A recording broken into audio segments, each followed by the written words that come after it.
Assessment Center merupakan salah satu metode asesmen yang digunakan untuk menilai kompetensi seseorang melalui berbagai simulasi yang dirancang menyerupai situasi kerja nyata. Berbeda dengan tes tertulis, dalam Assessment Center, peserta akan menunjukkan perilaku secara langsung, sehingga asesor dapat mengamati bagaimana peserta berpikir, berkomunikasi, mengambil keputusan, dan bekerja sama dengan orang lain. Pada simulasi ini, kami menggunakan perusahaan yaitu bernama PT Cakrawala Retail Indonesia, yaitu perusahaan retail yang sedang melakukan ekspansi dengan membuka beberapa cabang baru di berbagai kota. Kondisi tersebut membuat perusahaan membutuhkan proses rekrutmen yang efektif agar setiap posisi dapat diisi oleh kandidat yang sesuai dengan kebutuhan organisasi.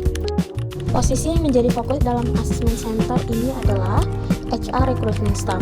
Posisi ini memiliki tanggung jawab dalam menjalankan seluruh proses rekrutmen, mulai dari mencari kandidat, melakukan screening CV, dan seleksi administrasi, mengatur jadwal interview atau tes, berkoordinasi dengan user, hingga memberikan informasi kepada kandidat mengenai tahapan rekrutmen. Selain itu, HR Recruitment Staff juga dituntut mampu mengelola banyak pekerjaan dalam waktu yang bersamaan, menjaga komunikasi dengan berbagai pihak, serta mampu mengambil keputusan secara tepat. Kompetensi yang pertama itu ada achievement drive. Jadi kompetensi ini menggambarkan sejauh mana seorang memiliki dorongan untuk mencapai target, menyelesaikan pekerjaan dengan baik, serta berusaha memberikan hasil yang optimal meskipun menghadapi berbagai tantangan. Kompetensi yang kedua yaitu customer service excellence. Jadi pada posisi HR recruitment staff, pelanggan tidak hanya berasal dari luar perusahaan, tapi juga internal perusahaan seperti user atau manajer yang membutuhkan karyawan baru. Kompetensi ketiga adalah interpersonal communication. Kompetensi ini berkaitan dengan kemampuan menyampaikan informasi secara jelas, mendengarkan orang lain secara aktif, memberikan respon yang tepat, serta membangun komunikasi yang efektif dengan berbagai pihak selama proses rekrutmen berlangsung. Lalu selanjutnya kompetensi 4 yaitu team collaboration. Dalam proses rekrutmen, HR tidak bekerja sendiri, tetapi harus berkoordinasi dengan tim HR maupun user. Oleh karena itu, kemampuan bekerja sama, menghargai pendapat orang lain, dan berkontribusi dalam mencapai tujuan bersama menjadi salah satu kompetensi yang penting. Lalu terakhir ada continuous improvement, yaitu kemampuan individu untuk terus belajar, menerima masukan, melakukan evaluasi terhadap pekerjaannya, serta mencari cara yang lebih efektif agar kualitas kerjanya terus berkembang. Alasan pemilihan simulasi. Dalam Assessment Center ini, kami menggunakan 3 metode simulasi, yaitu in-basket exercise, leaderless group discussion atau LGD, dan role play. Ketiga simulasi tersebut dipilih karena mampu menggambarkan situasi kerja yang sering dihadapi oleh seorang HR recruitment staff. Simulasi pertama adalah in-basket exercise. Pada simulasi ini, peserta diminta menyelesaikan berbagai tugas yang menyerupai pekerjaan sehari-hari seorang HR. Melalui simulasi ini, asesor dapat mengamati kemampuan peserta dalam mengatur pekerjaan, berpikir sistematis, dan bertanggung jawab terhadap tugas yang diberikan. Simulasi kedua adalah leaderless group discussion atau LGD. Dalam simulasi ini, peserta berdiskusi secara berkelompok untuk menyelesaikan suatu permasalahan tanpa adanya pemimpin yang ditunjuk. Tujuannya adalah untuk melihat bagaimana peserta berkomunikasi, kerjasama, menyampaikan ide, mendengarkan pendapat orang lain, serta berkontribusi dalam pengambilan keputusan kelompok. Simulasi ketiga adalah role play. Pada simulasi ini, peserta berperan sebagai HR recruitment staff yang menghadapi situasi tertentu, misalnya berkomunikasi dengan kandidat atau menangani permasalahan yang berkaitan dengan proses rekrutmen. Melalui simulasi ini, asesor dapat mengamati kemampuan komunikasi interpersonal, cara peserta menghadapi konflik, memberi pelayanan, serta menyelesaikan masalah secara profesional. Dengan menggunakan ketiga metode tersebut, perilaku peserta dapat diamati dari berbagai situasi, baik ketika bekerja secara individu maupun bekerja dalam kelompok. Hal ini membuat hasil Assessment Center menjadi lebih komprehensif, objektif, dan mampu memberikan gambaran mengenai kompetensi peserta yang sesuai dengan jabatan HR Recruitment Staff.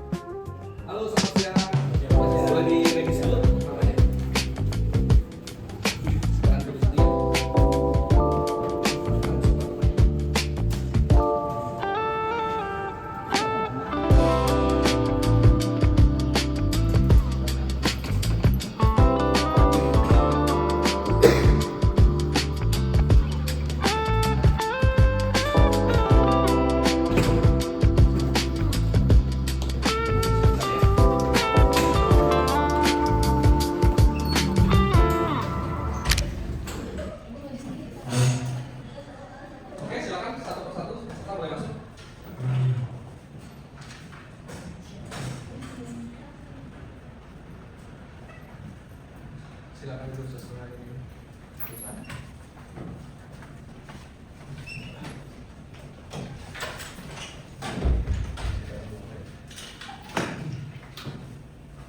Selamat siang teman-teman.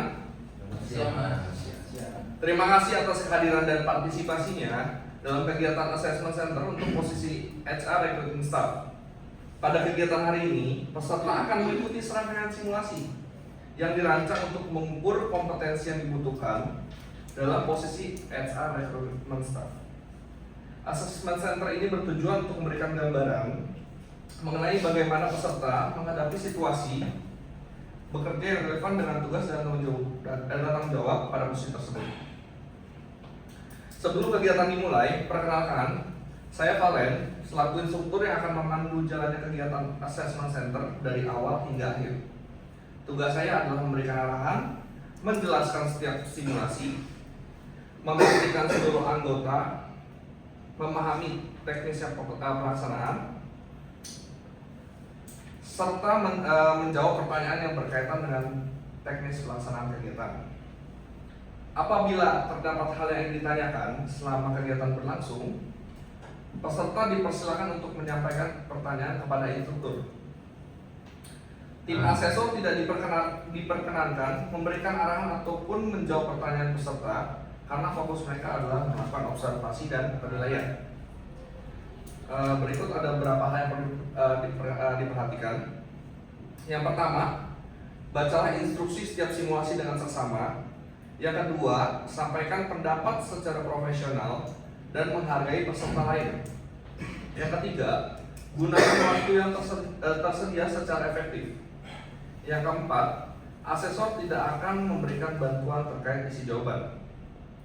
Dan yang terakhir, kelima, seluruh informasi yang diberikan dalam simulasi dianggap sebagai kondisi nyata yang harus ditangani oleh peserta. Selanjutnya, saya akan memperkenalkan tim asesor. Terdapat 5 orang dan instruktur yaitu saya sendiri. Oke, masuk ke PowerPoint. Baik, sebelumnya. Nah, di sini ada Assessment Center. Selanjutnya ada company profile. Di sini PT Cakrawala Retail Indonesia merupakan perusahaan retail nasional yang sedang melakukan ekspansi dengan membuka beberapa cabang baru di berbagai kota Indonesia.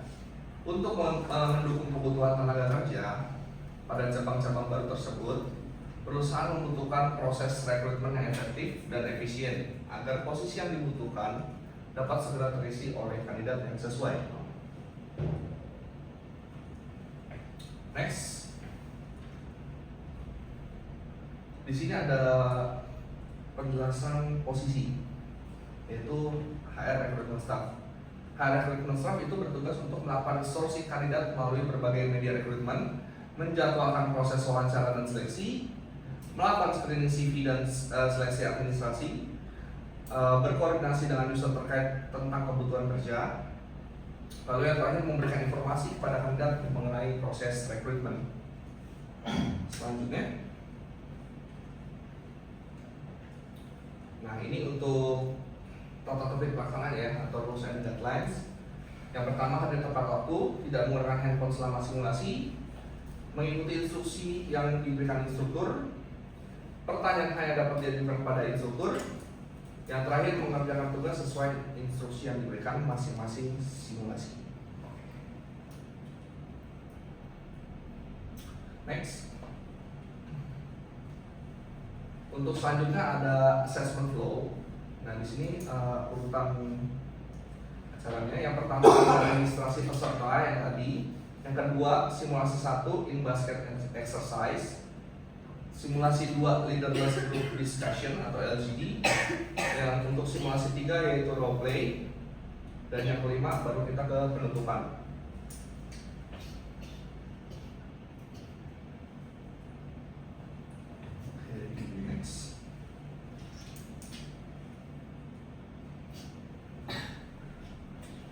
Baik, di sini saya akan menjelaskan untuk simulasi 1, yaitu in basket exercise. Di sini peserta berperan sebagai HR recruitment staff yang harus mengelola berbagai tugas rekrutmen yang muncul secara bersamaan, serta menentukan prioritas pekerjaan yang paling penting untuk diselesaikan terlebih dahulu. Di sini saya akan membagikan kertas.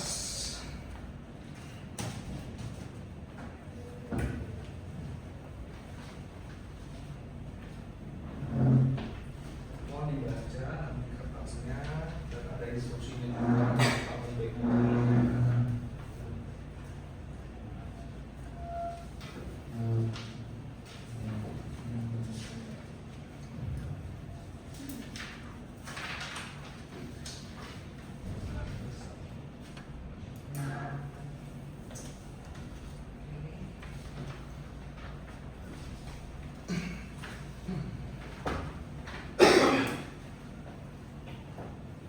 Di depan kalian sudah ada kertas berisi beberapa instruksi, mohon dikerjakan dengan baik-baik dan dibaca untuk simulasi dan simulasinya.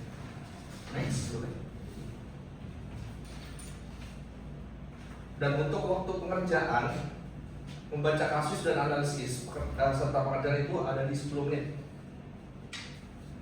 Presentasi hasil 3-5 menit per peserta.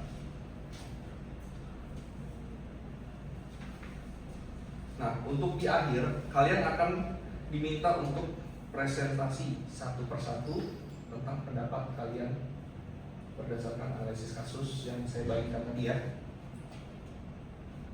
Oke.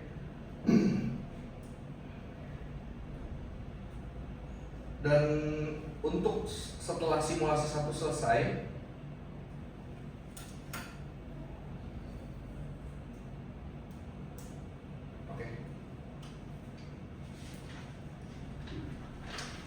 sebelum kegiatan dimulai, apakah terdapat pertanyaan terkait pelaksanaan assessment center maupun instruksi yang telah disampaikan? Jika tidak ada pertanyaan, baik, apabila ini bisa dilakukan, maka kita akan memasuki simulasi pertama. Silakan. Baik, apakah sudah selesai? Kita masuk ke sesi presentasi ya. Dimulai dari peserta apa? Silakan berdiri. Perkenalkan, nama saya Rindy Sukma Lokanata.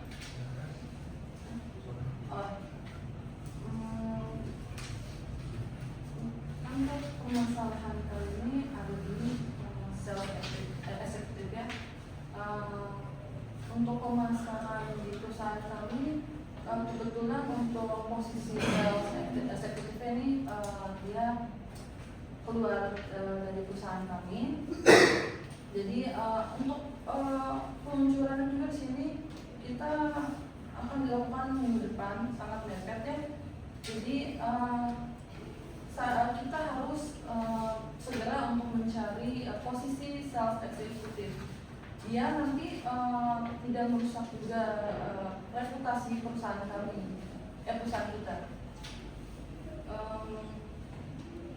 Untuk juga mendukung perusahaan kami, kita kayaknya harus buru-buru mencari posisi sales executive ini, karena takutnya juga tidak sesuai sama keinginan pemasaran juga sih.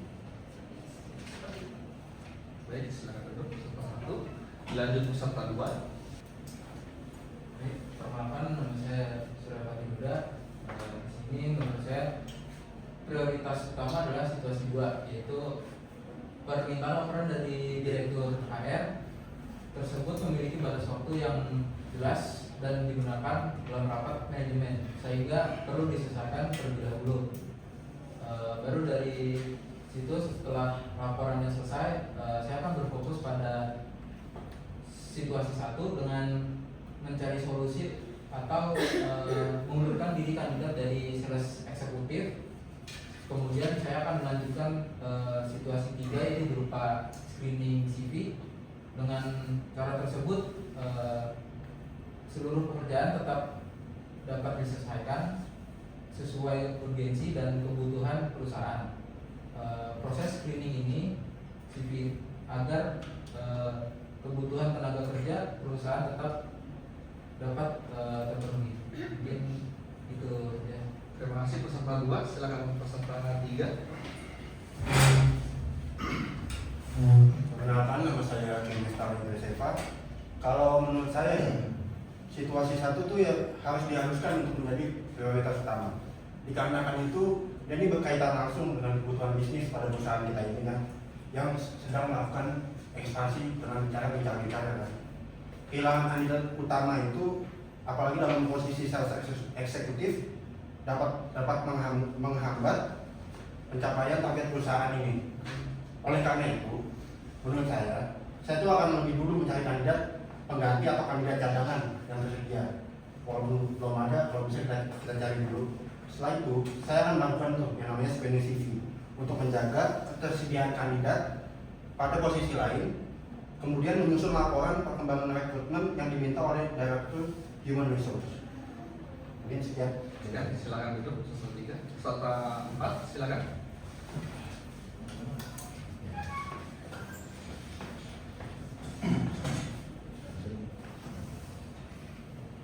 Perkenalkan, nama saya Rizky.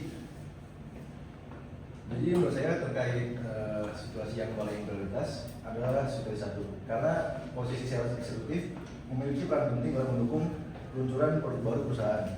Karena jika posisi tersebut kosong, maka kegiatan bisnis perusahaan dapat terganggu. Lalu menurut saya, urutan prioritas menurut saya yang berurutan adalah dari 1, 2, dan 3. Lalu untuk pengaplikasiannya, saya akan berkoordinasi dengan hiring manager terkait kandidat pengganti, kemudian mengusul laporan yang diminta Direktur HR, dan setelah itu melakukan proses screening CV yang masuk. Baik, silakan peserta 5. Perkenalkan, nama saya Putri Gita. Menurut saya pribadi, prioritas utama situasi 2 menjadi prioritas utama karena permintaan tersebut berasal langsung dari Direktur HR dan memiliki tenggat waktu yang jelas. Laporan tersebut juga akan digunakan sebagai bahan rapat manajemen sehingga penting untuk dilakukan tepat waktu. Setelah laporan selesai, saya akan berkoordinasi dengan hiring manajemen dan manajer terkait kandidat yang menginginkan diri. Kemudian melanjutkan proses screening CV agar kebutuhan rekrutmen perusahaan tetap berjalan sesuai rencana. Baik, terima kasih peserta 5. Peserta 6, silakan. Perkenalkan, nama saya Setiakyala Salsabila. Menurut saya situasi 1 perlu diprioritaskan karena posisi sales eksekutif ini dibutuhkan pengganti secepatnya untuk mendukung kebutuhan perusahaan. Saya juga akan mencari kandidat penggantinya terlebih dahulu, lalu menyelesaikan laporan yang diminta oleh Direktur HR, dan setelah itu melaksanakan screening CV yang masuk agar proses rekrutmen ini tetap sesuai target. Penyelesaian tugas ini pastinya sangat efektif karena menyelesaikan segala sesuatu sesuai dengan skala prioritas terlebih dahulu. Namun dengan catatan pekerjaan situasi 1 ini dapat berlangsung dengan cepat agar laporan yang diminta oleh HR dapat dilaksanakan dengan baik. Terima kasih jawabannya peserta 6. Oke. Baik, untuk simulasi 1 ini telah selesai. Nanti peserta diminta untuk keluar terlebih dahulu ya, untuk kita persiapkan ke simulasi kedua. Kertas boleh ditinggalkan di meja masing-masingnya.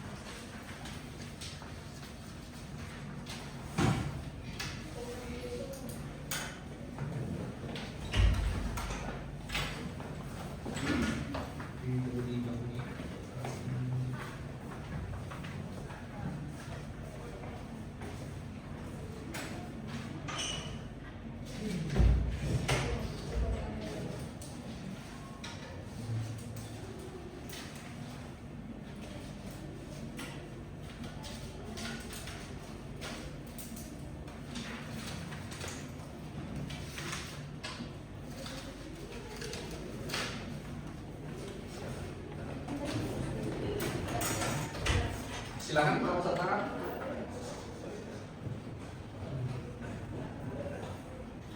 Silakan menempati tempat duduk yang telah disediakan.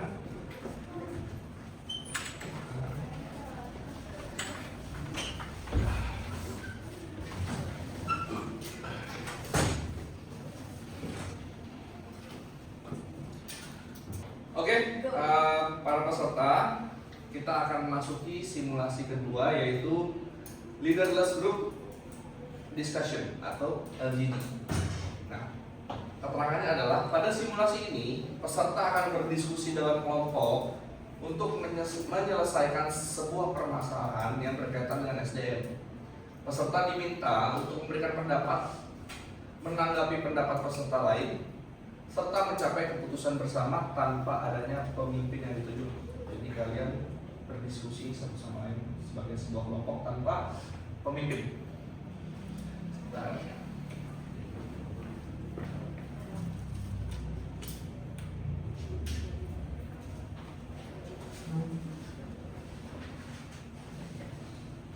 Silakan Pak Pastor.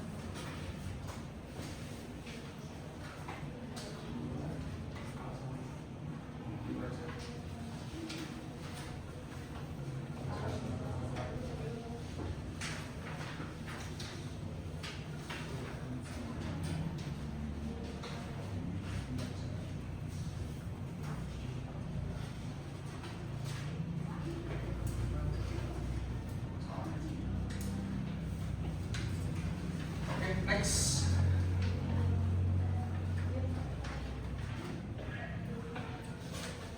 Untuk waktu pengerjaan, waktu diskusi 10 menit, harap disampaikan dengan lantang. Dan penyampaian kesepakatan hasil dari keseluruhan bisa disampaikan satu orang, yaitu waktunya 3 menit. Waktu dimulai dari sekarang. Kalau menurut saya nih yang kandidat yang A, dia pengalamannya paling banyak sih dibandingin kandidat lainnya. Dia sini juga kalau saya lihat memiliki jaringan pelanggan yang luas. Kemungkinan kandidat yang A ini adaptasinya lebih cepat ketimbang yang kandidat yang lainnya. Jadi menurut saya masih masih mempertimbangkan ekspektasi gajinya sih yang cukup tinggi dan waktu bergabungnya juga cukup lama. Tapi kalau menurut saya, kan perusahaan ini lagi butuh karyawan siap kerja ya. Iya. Butuhnya yang cepat kan. Menurut saya justru yang paling pas kandidat yang sih. Karena dia pertama dia masih fresh graduate kan, dan dia masih pengalaman juga dan motivasi belajar pastinya masih tinggi kan. Namun udah gitu kalau kita mempertahankan kayak butuhnya untuk pengalaman segala macam, tapi kita lihat dulu nih perusahaan lagi butuhnya kan yang benar-benar siap kerja. Jadi menurut saya itu kandidat yang C ini menurut saya yang paling cocok. Mungkin ya kalau buat belajar dia memang butuh lebih banyak waktu ya untuk mencoba beradaptasi, itu sih menurut saya. Kalau menurut saya sih saya lebih memilih kandidat yang B ya, karena kita kan membutuhkan karyawan itu dalam jangka waktu dekat ini kan. Terus juga selain itu kan komunikasi sama presentasinya si B ini juga kan sangat penting untuk di posisi sales eksekutif ini kan. Jadi ya pengalamannya tidak sebanyak seperti kandidat yang A ini. Saya rasa pengalaman 2 tahun itu relevan sih kalau menurut saya. Saya setuju dengan pendapat dari Mas Surya terkait kandidat B. Karena kita kan ini kan untuk merekrut bagian sales eksekutif ya. Jadi selain pengalaman itu kita juga membutuhkan yang namanya komunikasi antar tim. Karena kalau melihat dari kandidat A, dia memiliki pengalaman dan kompetensi teknis yang tinggi. Tapi kalau melihat dari ekspektasi gajinya itu terlalu tinggi. Memang sesuai dengan pengalamannya, cuma kita kan juga membutuhkan skill komunikasi baik. Setidaknya terjamin kan? Nah, jadi karena dari perusahaan ini membutuhkan waktu yang cepat, maksudnya untuk menghadapi baru, saya merasa dia yang paling cocok. Karena yang pertama dia punya kelebihan di bidang komunikasi yang seperti saya bilang tadi, dan juga dia masih presiden. Maksudnya dia punya komunikasi kuat lah. Selain ekspektasi gajinya yang sesuai dengan budget dari perusahaan kita, dia memiliki kompetensi yang sesuai dengan apa yang kita butuhkan. Saya itu. Menurut saya juga kandidat B cukup seimbang sih antara pengalaman, kemampuan komunikasi, dan kesiapan untuk bergabung ke perusahaan ini. Setelah mendengar pendapat teman-teman semua, saya juga lebih condong kepada kandidat B seperti Luna dan Mas Regi kemukakan kandidat B itu. Kandidat A memang unggul dari segi pengalaman, namun perusahaan membutuhkan kandidat yang bisa segera bekerja.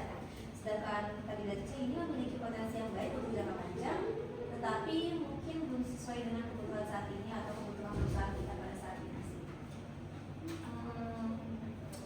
Tapi kalau saya lihat untuk kandidat C, tadi siapa yang kandidat C? Yang benar-benar berpendapat?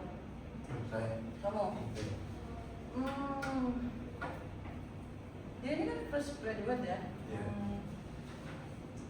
Walaupun sebenarnya oke pengalaman di bidang ya oke lah, tapi dia sebentar. Ya kalau menurut saya tetap di kandidat A lebih cocok ya. Soalnya kan pertama dia 5 tahun sebagai sales executive. Dia manajemen juga satu. Bahkan di sini ada keterangannya pencapaian target penjual yang baik. Ya nggak usah diraguin lagi kan berarti.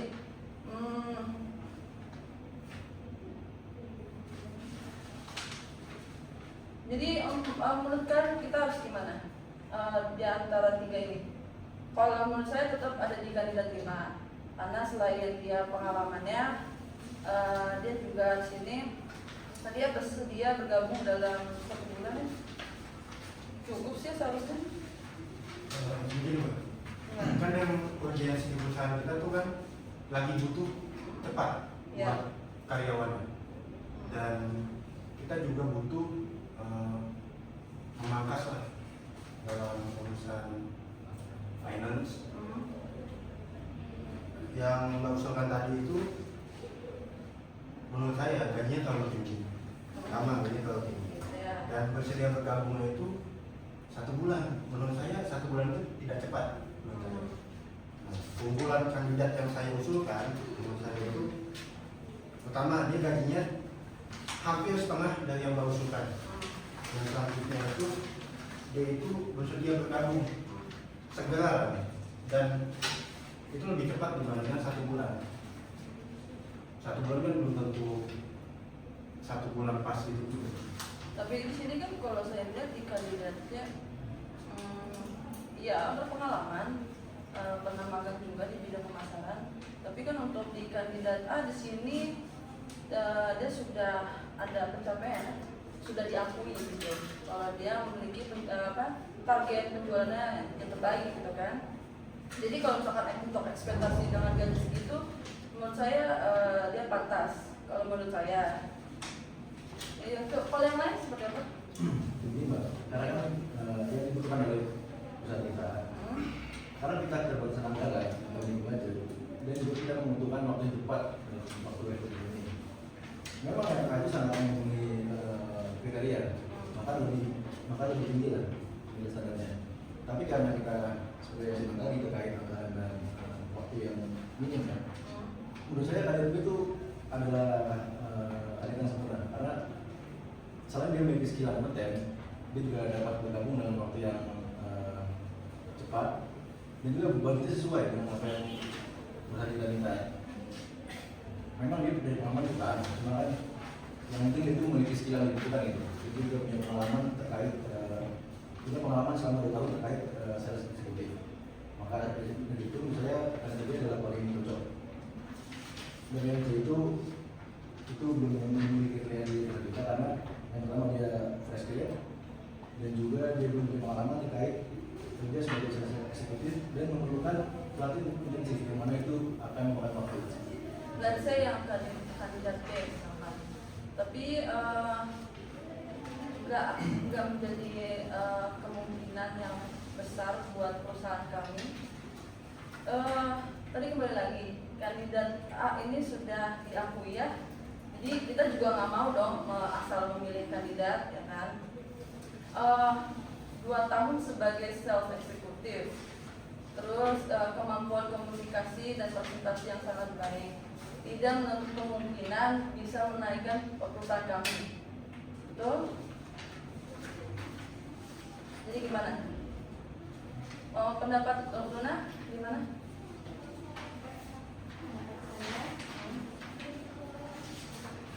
Kalau pertama kita akan cepat kira atau enggak, B, karena cabang baru ini kan akan segera beroperasi.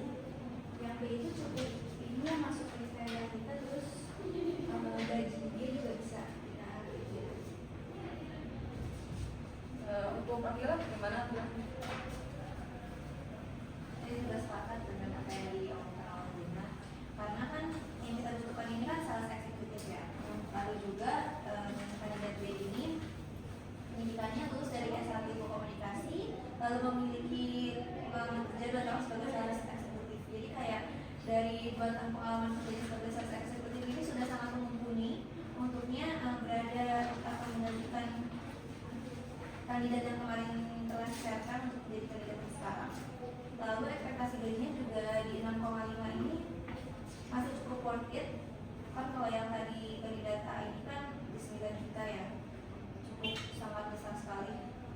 Jadi Ya, masih mumpuni sekali. untuk pengalaman kandidat A ini 5 tahun ya, paling lama malah. Untuk gaji yang 9 juta tuh menurut saya malah lebih worth it, karena di sini saya juga lihat dia S1 manajemen, cocok untuk perusahaan kami, sales eksekutif. Untuk 2 tahun doang nggak bisa menghilangkan menjadi yang terbaik atau profesional. Begini Mbak, mungkin memang dari segi kemampuan itu ada beda, itu sangat berbeda ya, karena dari pengalamannya berbeda. Namun kan yang di sini kan diutamakan adalah skill komunikasinya, terus juga bergabung dalam komunitas dan sesuai budget dan awal kita itu yang menjadi poin utama Mbak. Yang karena misalnya memiliki kebebasan budget, jadi kita harus mencari yang paling masuk akal lah untuk ini. Karena kalau A itu seperti yang sudah bilang tadi Mbak, terlalu tinggi kayaknya. Jadi kurang cocok. Karena kita kan lagi itu peserta baru yang gaji itu sesuai dengan budget. Dan lagi mau gimana hasilnya menurut kalian? Gini deh ya, kita ambil tengahnya aja. Iya. Badan Ting butuh karyawan yang pengalaman kerjanya atau jam terbangnya lumayan banyak, lumayan tinggi. Sedangkan dari kami, mungkin kami pertama kami memerlukan karyawan yang siap kerja dalam waktu yang cepat. Selanjutnya kita juga memerlukan keuangan perusahaan, yaitu untuk tidak mencari gajinya yang begitu tinggi. Jadi menurut saya kandidat B yang paling cocok kan. Kita sepakat. Apakah masih dengan tidak dibantu?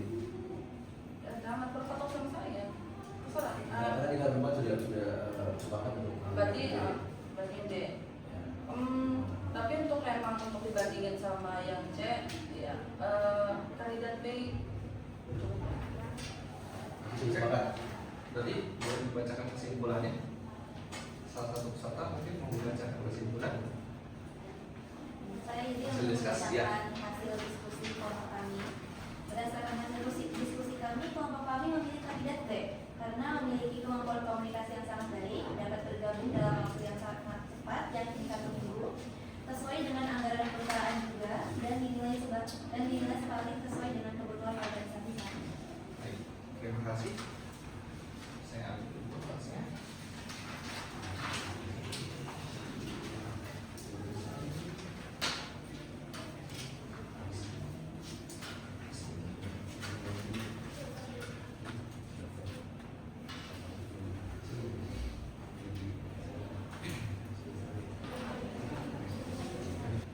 Oke, kita akan masuk ke simulasi 3. Ini simulasi terakhir, yaitu simulasi role play. Pada simulasi ini peserta akan melakukan mediasi konflik antar divisi yang terjadi dalam pelaksanaan event perusahaan. Peserta berperan sesuai karakter yang telah ditentukan dan diminta menyelesaikan permasalahan melalui komunikasi yang efektif. Jadi nanti kalian akan dibagi kelompok. Jadi nanti kalian bisa discuss antar divisi kalian masing-masing. Saya dulu kertasnya.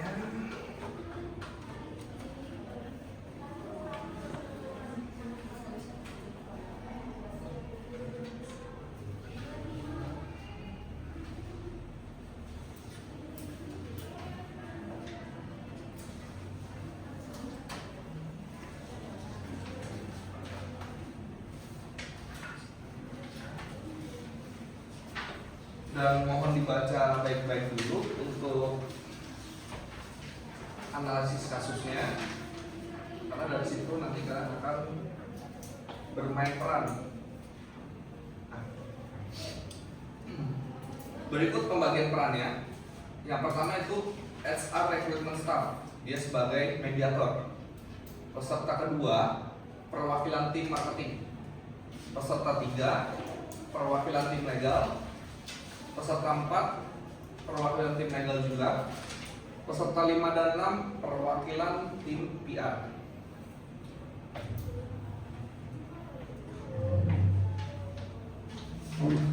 Bisa lihat. Oke, next. Jadi di sini kalian akan mengutarakan pendapat berdasarkan divisi kalian masing-masing untuk case yang saya bagikan di dalam kertas.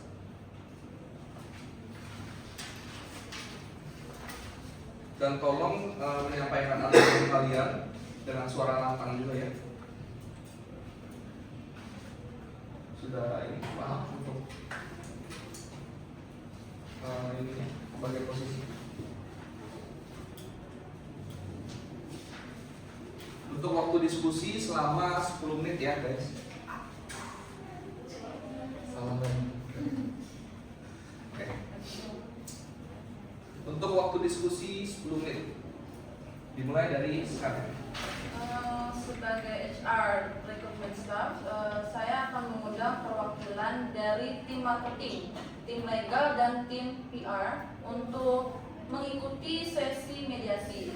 Dalam pertemuan tersebut, setiap pihak akan diberikan kesempatan yang sama untuk menjelaskan kronologi kejadian dan menyampaikan pandangannya terkait permasalahan yang terjadi selama pelaksanaan event. Saya juga akan memastikan diskusi berjalan secara objektif dan fokus pada pencarian solusi, bukan mencari pihak yang bersalah. Setelah akar permasalahan teridentifikasi, saya akan memfasilitasi kesepakatan bersama mengenai perbaikan koordinasi dan komunikasi agar kerjasama antar divisi dapat berjalan lebih efektif pada kegiatan berikut. Perkenalkan, saya Kim dan Rizky dari tim legal.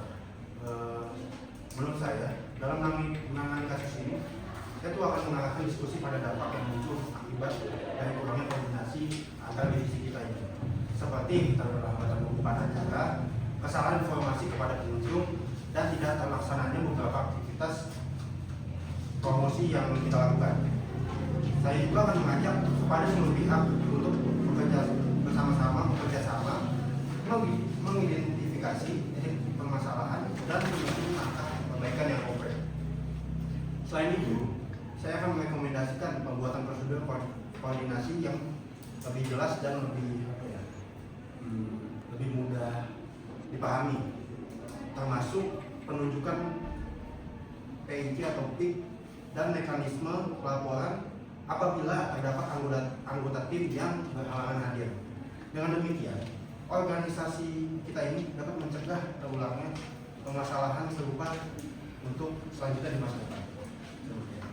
Sebagai tim legal, saya paham bahwa tim legal merasa dirugikan karena harus menanggung seluruh beban kerja acara langsung. Oleh karena itu, saya akan terlebih dahulu kebutuhan dan perasaan yang disampaikan oleh tim marketing. Kemudian memberikan kesempatan kepada tim legal dan tim PR untuk menjelaskan kondisi yang menyebabkan mereka tidak hadir. Selama proses mediasi, saya akan memastikan komunikasi berlangsung dengan saling menghormati dan tidak bersifat menyalahkan. Tujuan utama saya adalah membangun kembali hubungan kerja yang harmonis antar divisi sehingga kolaborasi dapat tetap terjaga dengan baik setelah konflik ini diselesaikan. Baik, saya sebagai tim perwakilan dari marketing, langkah pertama saya tuh yang akan saya lakukan adalah mengumpulkan sebuah informasi dari seluruh pihak yang terlibat. Terus saya akan meninjau pembagian tugas komunikasi yang terjadi sebelum acara serta alasan ketidakhadiran tim legal dan tim PR pada hari pelaksanaan. Lalu setelah memperoleh data yang lengkap, saya akan menyampaikan hasil temuan secara objektif kepada seluruh pihak agar setiap individu memahami situasi yang sebenarnya dengan pendekatan yang berbasis fakta. Penyelesaian konflik dapat dilakukan secara adil dan profesional tanpa adanya asumsi atau tuduhan yang tidak berdasar. Sebagai tim PR dalam menyelesaikan konflik ini, saya tidak hanya pada menyelesaikan konflik yang sudah terjadi, tetapi juga pada upaya perbaikan sistem kerja organisasi secara keseluruhan. Setelah melakukan mediasi dan memperoleh gambaran umum mengenai permasalahan yang terjadi, saya akan mengusulkan evaluasi pelaksanaan event serta penyusunan standar koordinasi lintas provinsi yang lebih efektif. Selain itu, saya akan mengkoordinasikannya adanya interaksi utama di setiap kegiatan dan prosedur pelaporan apabila terjadi ketidakhadiran mendadak. Dengan cara tersebut, konflik dapat diselesaikan secara profesional sekaligus menjadi pembelajaran bagi perusahaan untuk meningkatkan kualitas kerja sama antar divisi pada kegiatan selanjutnya. Izin untuk menyampaikan, saya dari tim legal. Pastinya saya akan memfasilitasi pertemuan antara departemen tim legal dan tim PR untuk membahas permasalahan yang terjadi secara terbuka dan konstruktif. Dalam sesi tersebut, saya akan mendorong setiap pihak untuk tidak hanya menjelaskan kronologi kejadian, tapi juga merefleksi tanggung jawab dan kontribusinya terhadap situasi yang terjadi. Saya akan mengajak tim legal dan tim PR untuk memahami dampak ketidakhadiran mereka terhadap kelancaran acara, sementara tim marketing diberikan ruang untuk menyampaikan kendala yang dialami selama pelaksanaan event. Selanjutnya, saya akan memandu seluruh pihak menyusun komitmen perbaikan yang konkret, termasuk meningkatkan komunikasi, koordinasi, dan kesiapan dalam menjalankan tugas masing-masing. Dengan pendekatan ini, konflik tidak hanya diselesaikan, tetapi juga menjadi sarana pembelajaran bagi direksi untuk meningkatkan rasa tanggung jawab, akuntabilitas, dan kerjasama lintas divisi pada kegiatan mendatang. Baik, jadi setelah mendengar semua pendapat dalam berbagai pihak, solusi yang dapat saya sampaikan, saya akan membantu seluruh pihak menyepakati solusi bersama guna memperbaiki hubungan kerja dan meningkatkan koordinasi antara divisi. Selain menyelesaikan konflik yang terjadi, saya juga akan merekomendasikan evaluasi pasca acara, penetapan person in charge yang jelas, serta penyusunan mekanisme komunikasi dan pelaporan apabila terdapat kendala atau ketidakhadiran pada kegiatan berikutnya. Dengan demikian, permasalahan dapat diselesaikan secara adil, hubungan kerja tetap terjaga, dan resiko terulangnya kejadian serupa dapat diminimalkan di masa mendatang.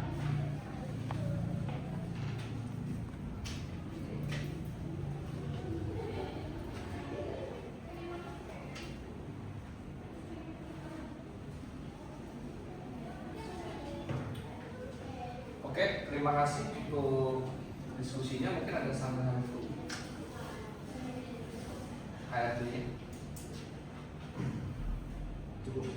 Cukup menyelesaikan ya. Oke, sudah selesai. Terima kasih kepada seluruh peserta untuk mengikuti rangkaian asesmen center hingga selesai. Next. Terima kasih juga kepada para asesor yang telah bertugas selama observasi dan selama kegiatan berlangsung. Semoga kegiatan ini dapat memberikan pengalaman dan pemahaman mengenai proses assessment center dalam seleksi sumber daya manusia. Dengan demikian, kegiatan assessment center untuk posisi HR recruitment staff dinyatakan selesai. Untuk informasi lanjutannya akan dikirim ke email masing-masing 2 sampai 3 minggu ke depannya. Terima kasih banyak. Bisa keluar ini peserta.